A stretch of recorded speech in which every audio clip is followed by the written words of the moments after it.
की पुरानी दीवारों से आ रही थी। मंदिर की दीवारें प्राचीन चित्रों से सजी थीं, जिनमें कुछ देवी देवताओं के साथ ही कुछ रहस्यमयी आकृतियां बनी हुई थीं। मंदिर के बीचों बीच देवी चंडिका की मूर्ति स्थापित थी, जो समय की मार खा चुकी थी, परंतु उसमें अब भी कुछ ऐसा था जो अर्जुन को अपनी ओर खींच रहा था। मूर्ति के पास पहुंचते ही अर्जुन को ऐसा महसूस हुआ जैसे कोई अदृश्य शक्ति उसे देख रही हो। उसके मन में डर और जिज्ञासा का मिश्रण होने लगा। उसने देखा कि मूर्ति के नीचे कुछ विशेष प्रकार के प्रतीक चिन्ह बने हुए थे, जिनका अर्थ समझना उसके लिए कठिन था। अगले दिन अर्जुन ने गांव के बुजुर्गों से मंदिर के इतिहास के बारे में जानकारी प्राप्त करने का प्रयास किया। सबसे पहले वह दादी सरोजा के पास गया, जिन्होंने उसे बताया कि इस मंदिर का इतिहास सैकड़ों साल पुराना है। उन्होंने अर्जुन को समझाया कि कैसे इस मंदिर में एक समय पर देवी की उपासना की जाती थी और गांव में हर व्यक्ति खुशहाल था। लेकिन एक दिन एक शक्तिशाली राजा ने देवी के साथ विश्वासघात किया, जिससे देवी ने क्रोधित होकर पूरे गांव को शापित कर दिया। तभी से मंदिर का क्षेत्र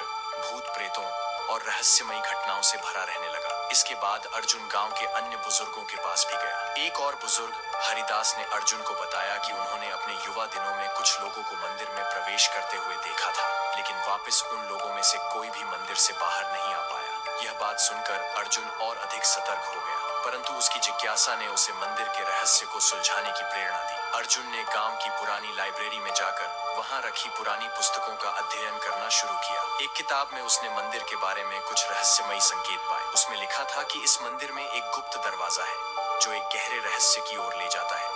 दरवाजे को खोलने के लिए एक विशेष मंत्र का जप करना होता है, और यदि जप सही से नहीं किया गया तो कोई भी व्यक्ति अंदर जाकर बाहर नहीं लौट सकता। अर्जुन ने यह मंत्र समझने की कोशिश की, लेकिन संस्कृत में लिखे होने के कारण उसे पूरा मतलब नहीं समझ में आया। वह दादी सरोजा के पास गया और उनसे मंत्र का अर्थ पूछने का प्रयास किया।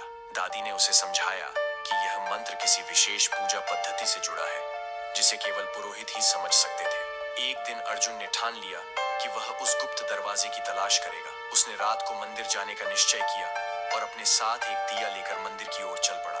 वह मंदिर में प्रवेश करने के बाद उन संकेतों को ढूंढने लगा जो उसे गुप्त दरवाजे की ओर ले जा सकते थे।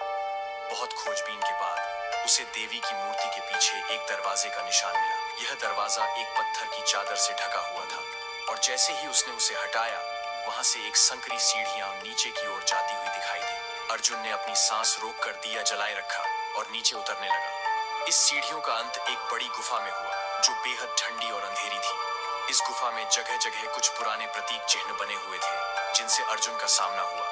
गुफा के भीतर चलते चलते अर्जुन को एक बड़ी चट्टान पर लिखा एक और संस्कृत श्लोक मिला। उसने उसे समझने की कोशिश की और महसूस किया कि यह श्लोक देवी चंडिका से जुड़े किसी श्राप का वर्णन कर रहा था। उसमें लिखा था कि यह श्राप तभी समाप्त होगा जब कोई पवित्र हृदय वाला व्यक्ति अपने सभी मोह माया का त्याग कर यहाँ बलिदान देगा। अर्जुन के मन में यह विचार उठा कि यह वही स्थान हो सकता है जहां गांव पर लगे श्राप को समाप्त करने का तरीका छुपा है। उसे यह भी एहसास हुआ कि शाप का अंत केवल एक बलिदान से ही संभव है, और उसने खुद के बलिदान की आवश्यकता के बारे में विचार करना शुरू कर दिया। इस बात को समझकर अर्जुन ने देवी की मूर्ति के पास जाकर पूजा अर्चना की और अपना संकल्प लिया कि वह गांव को इस शाप से मुक्ति दिलाने के लिए सब कुछ छोड़ने के लिए तैयार है।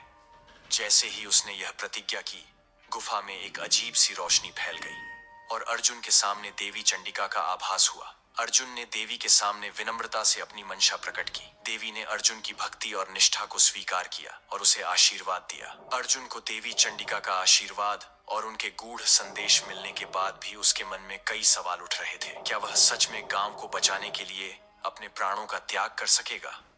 इस बलिदान का अर्थ केवल उसकी जान देना नहीं था, बल्कि अपने सपनों, भविष्य की संभावनाओं और अपने बचपन से जुड़े सभी भावनाओं का त्याग करना था। अर्जुन के भीतर एक भीषण मानसिक संघर्ष चल रहा था। वह गुफा में एकांत में बैठकर सोचने लगा कि क्या उसका जीवन केवल इसी उद्देश्य के लिए था? क्या वह सच में गांव की भलाई के लिए अपने अस्तित्व को मिटाने का साहस कर पाएगा? उसके मन में अपने दोस्तों, अपनी दादी और अपने बचपन की यादें तैरने लगीं। लेकिन उसने फिर से अपने भीतर एक दृढ़ता महसूस की कि यह केवल उसका कर्तव्य नहीं, बल्कि उसकी नियति है। अर्जुन ने निर्णय लिया कि वह बलिदान अवश्य देगा, लेकिन अपने इस निर्णय को अमल में लाने से पहले उसने अपने करीबी दोस्तों और दादी के लिए एक पत्र लिखा। उसने लिखा, मेरे प्रिय मित्रों और दादी, आप सभी के साथ बिताए गए पल मेरी जिंदगी के सबसे सुंदर क्षण थे। मुझे पता है कि आप मेरे इस निर्णय से दुखी होंगे, लेकिन यह बलिदान गांव की भलाई के लिए है। मुझे उम्मीद है कि आप सभी इसे समझेंगे और मुझे गर्व के साथ विदा करेंगे। अर्जुन ने अंतिम रात चंडिका देवी के मंदिर में गुजारी। जैसे ही उसने देवी की मूर्ति के सामने दिया जलाकर प्रार्थना की, उसे ऐसा महसूस हुआ जैसे देवी ने उसे प्रत्यक्ष आशीर्वाद दिया हो। उसे देवी की आवाज सुनाई दी, जिसने उसे धैर्य और शक्ति प्रदान की। देवी ने उसे आश्वासन दिया कि उसका बलिदान व्यर्थ नहीं जाएगा और उसके त्याग से गांव के लोगों का जीवन सदियों तक खुशहाल रहेगा। इसके बाद अर्जुन ने गुफा में ही अपनी अंतिम सांस ली और उसका आत्म बलिदान